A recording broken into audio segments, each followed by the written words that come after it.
Question 15, simplify that fraction. So algebraic fractions, we're looking to see what the top and bottom can be divided by. This is already in factorized form, so it's actually quite nice. We have an 8 and a 4 that things can cancel with, and we have two different x minus 3 brackets. The one on the top is being squared. The 8 over the 4, if we simplify that, becomes a 2. The x minus 3 all squared on the top. Now we have two of those being times together, and there is one of those on the bottom, which means they will cancel, leaving us with one of those on the top. Of course, because it says simplify, we've simplified the fraction so much so that it's not even a fraction anymore, but then we've also got to break it out. So we have 2x minus 6 multiplying both of those by 2. That is our final answer. For part B, factorize. A squared and 144 do not have anything in common. We do not have three terms, so it's not your typical trinomial putting it into two brackets, but what it is a difference of two squares. Because we have a difference, that's the takeaway in between, just to highlight that. Takeaway in between, we have a plus and a minus in our brackets. Square root of a squared is a, square root of 144 is 12, and we put them in. First term goes for the first in each bracket, and the second term goes for the second in each bracket. And because both of these are linear, there's no more factorizing to do. That is it. A plus 12 and a minus 12. Doesn't matter which order you put them in. Part C, make Q the subject of the formula. So we've got to rearrange to make Q on its own. There is a square root that we will have to get rid of last because it's closest to our variable, our Q, and then we have a minus 5r. So those are the two things we need to get rid of.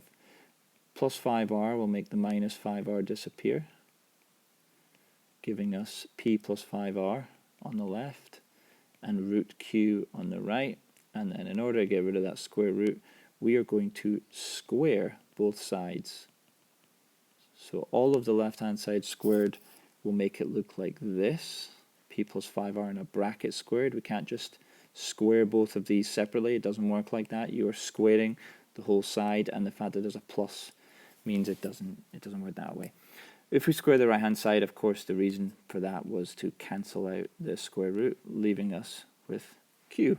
So q equals p plus 5r all squared. There's no need to break this bracket out. As soon as you've got the letter on its own in a change of subject question, that's you.